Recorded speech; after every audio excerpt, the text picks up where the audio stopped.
The world's economy runs on oil. From the cars we drive to the factories powering our lives, oil is a lifeblood. Nowhere is this clearer than in the Strait of Malacca, a narrow passage linking the Indian Ocean to the South China Sea. For decades, tankers have squeezed through its busy lanes, ferrying oil to East Asia. Any disruption here, piracy, accidents, or conflict, can send shockwaves worldwide. For China, the fear of a Malacca dilemma drives major new projects to secure energy supplies. Numbers tell the story of Malacca's importance. Nearly 1/3 of all seaborne oil, about 16 million barrels per day, passes through the Strait of Malacca.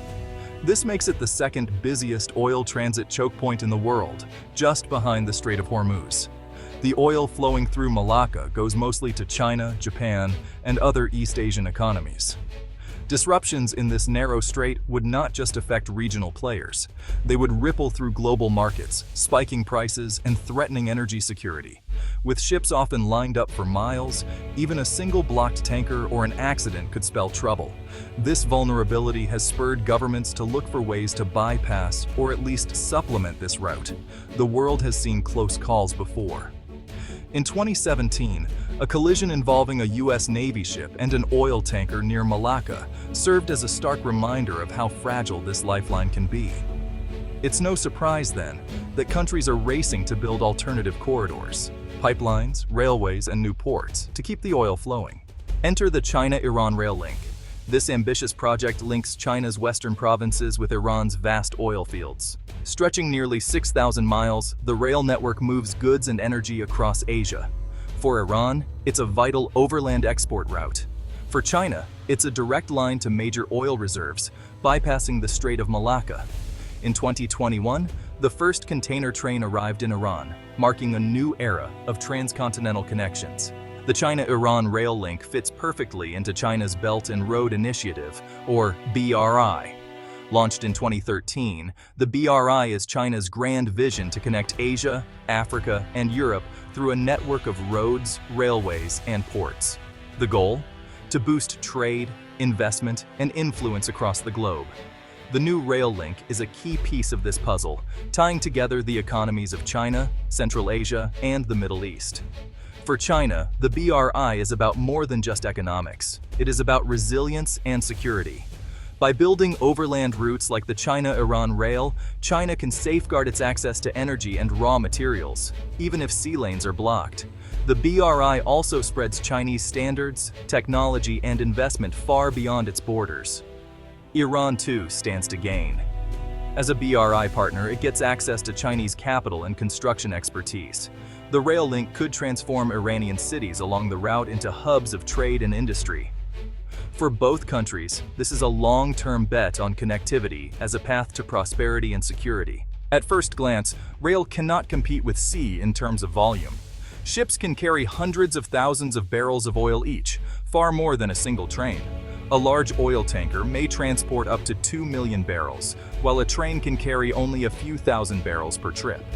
This makes rail a slower, more expensive option for bulk oil transport. But rail has its own strengths. It is far less vulnerable to maritime threats like piracy, naval blockades, or accidents. Trains can cross borders that ships cannot, linking landlocked countries directly to markets. If part of a rail line is disrupted, it's often easier to repair than a blocked waterway. Rail also allows for more flexible supply chains. Instead of waiting for a full tanker, smaller shipments can move more frequently. During emergencies or when ports are congested, rail offers a critical backup. For landlocked regions of Central Asia, rail is often the only reliable export route for oil and gas. Why is China so determined to diversify its oil import routes? The answer, honestly, lies in a single word: security.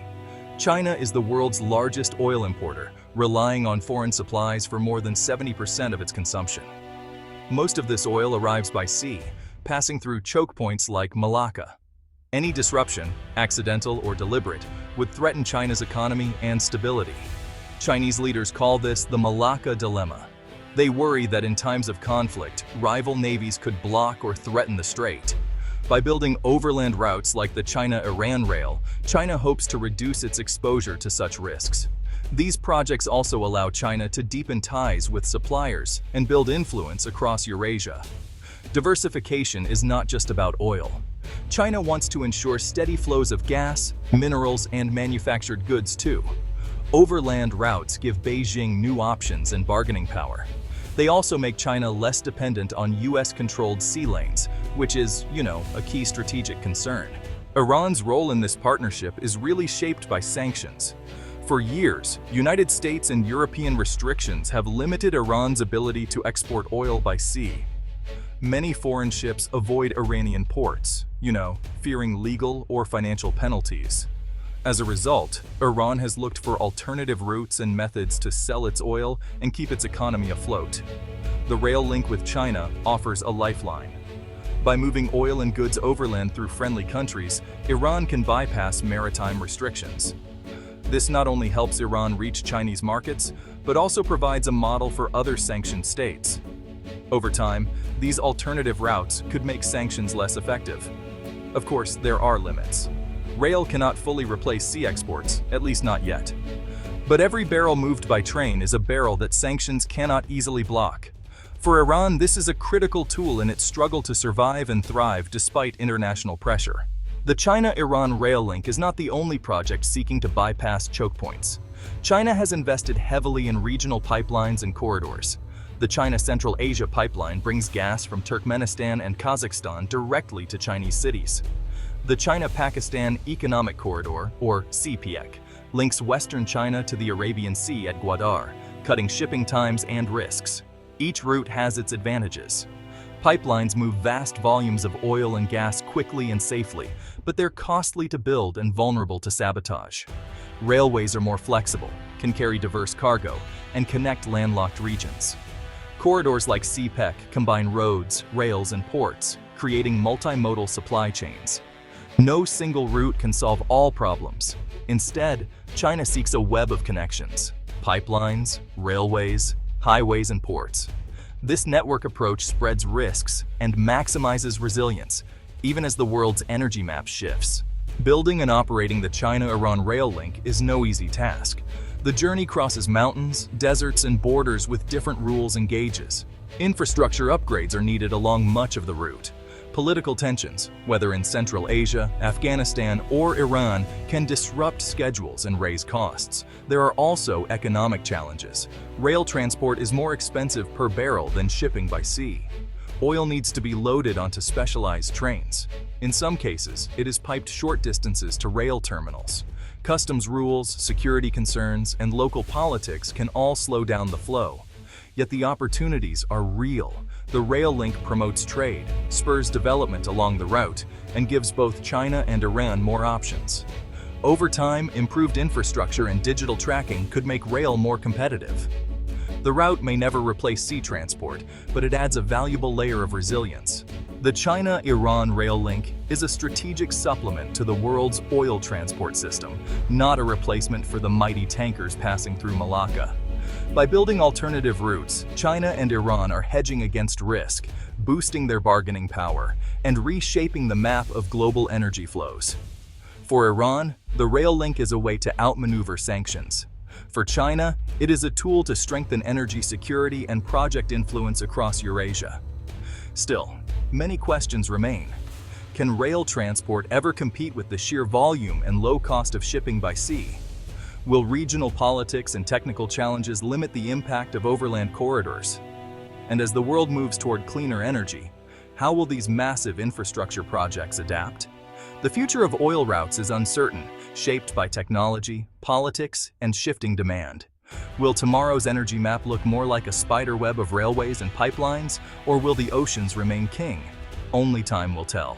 As the ink dried on the China-Iran rail agreement, the world's geopolitical chessboard shifted yet again. Recent months have seen new alliances and rivalries emerge across Eurasia, with major powers watching the rail link's progress closely. The United States and its partners are recalibrating their strategies, seeking to counterbalance China's expanding influence and Iran's growing connectivity. Meanwhile, regional players like India, Russia, and Turkey are pursuing their own interests, sometimes cooperating, sometimes competing. Sanctions, trade disputes, and diplomatic breakthroughs all ripple down the rails, sometimes speeding up progress, sometimes forcing costly detours. Security remains a critical concern. Instability in border regions, cyber threats targeting rail infrastructure, and the ever-present risk of sabotage mean that every kilometer of track must be guarded, both physically and digitally. The rail link is not just a conduit for oil and goods. It's a litmus test for how well nations can navigate a world where economic opportunity and geopolitical risk are always intertwined. As the China-Iran rail line moves from drawing board to reality, its fate will depend not just on engineering and economics, but on the shifting sands of global politics. Will it become a new backbone for Eurasian trade, or will it falter under the weight of international tensions? The journey is far from over, and every twist in the geopolitical landscape writes a new chapter in the story of the world's energy future. As steel tracks carve their way across deserts, mountains, and forests, the China-Iran rail link is not just redrawing trade routes, it's reshaping landscapes. Every kilometer of new rail brings questions about the balance between progress and preservation. Construction disturbs delicate ecosystems, fragments animal habitats, and alters water flows. Oil transport, whether by rail or pipeline, risks spills and leaks that could threaten vital rivers and farmlands. Yet, for every challenge, there are opportunities.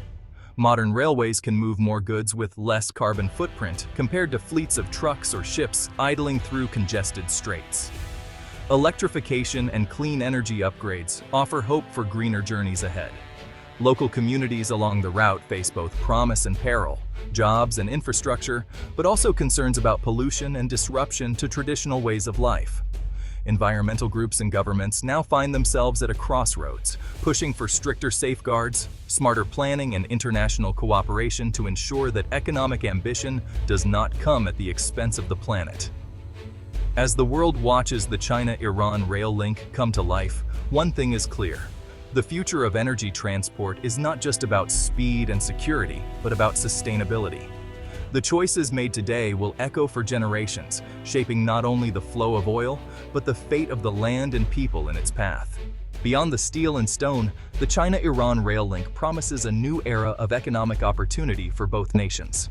For China, the rail corridor offers a faster, more reliable supply line for vital energy imports, strengthening its position as a global manufacturing powerhouse and slashing shipping times compared to traditional maritime routes. This efficiency not only reduces costs, but also insulates China from the risks of maritime chokepoints, keeping factories running and fueling growth. For Iran, the railway opens doors to new markets across Asia, revitalizing trade and attracting foreign investment. With improved infrastructure, Iran can export not just oil, but also agricultural products, minerals, and manufactured goods, diversifying its economy and creating jobs far beyond the rail line itself. Local industries gain access to broader markets, while the government benefits from increased transit fees and economic activity. Joint projects like logistics hubs, industrial parks, and technology transfers further cement the partnership, with both sides reaping rewards from shared development. Yet, the rail's impact extends beyond balance sheets. By fostering closer economic ties, it lays the groundwork for deeper political cooperation and regional stability. As trains roll across continents, the China-Iran rail link becomes more than a shortcut for oil. It's an economic lifeline, weaving together the fortunes of two nations and reshaping the future of Eurasian trade. The unveiling of the China-Iran rail link has sent ripples far beyond its steel tracks, prompting swift international reactions and a flurry of policy recalibrations. In Western capitals, policymakers are watching closely, wary of the shifting balance in Eurasian trade and the potential erosion of long-standing maritime dominance. The European Union, seeking to protect its own trade interests, has begun exploring alternative overland corridors and tightening scrutiny on strategic investments in the region. Meanwhile, the United States has voiced concerns over the deepening China-Iran partnership, citing both economic competition and geopolitical implications. Washington has responded with targeted sanctions and renewed diplomatic efforts to bolster alliances with countries along the traditional maritime routes. In neighboring countries, the rail link is viewed with a mix of apprehension and opportunity. Some see a chance to join a burgeoning trade network, investing in their own infrastructure to tap into the flow of goods. Others fear being sidelined, prompting a race to modernize ports, roads, and customs procedures. As new trade patterns emerge, global shipping companies and energy firms are reassessing their strategies, adapting to a world where overland corridors are no longer an afterthought, but a central pillar of international commerce. Ultimately, the China-Iran rail link is more than an engineering feat. It's a catalyst for change, compelling nations and industries to rethink their roles in a rapidly evolving global landscape. The tracks may be fixed, but the world's response is anything but predictable. As the dust settles on the unveiling of the China-Iran rail link, the world stands at the threshold of a new era in oil logistics and international strategy. The traditional dominance of maritime routes is no longer assured, as overland corridors reshape the global flow of energy and trade. For China and Iran, their partnership signals not just a pragmatic response to shifting geopolitics, but a bold vision for the future, one that prioritizes resilience, connectivity, and mutual gain. Looking forward, the evolution of global oil logistics will hinge on adaptability. As pipelines and railways stretch across continents, nations will need to balance efficiency with security and innovation with environmental stewardship. The China-Iran alliance may inspire new regional partnerships, compelling neighboring countries to either join the network or risk being left behind. Yet, uncertainty remains.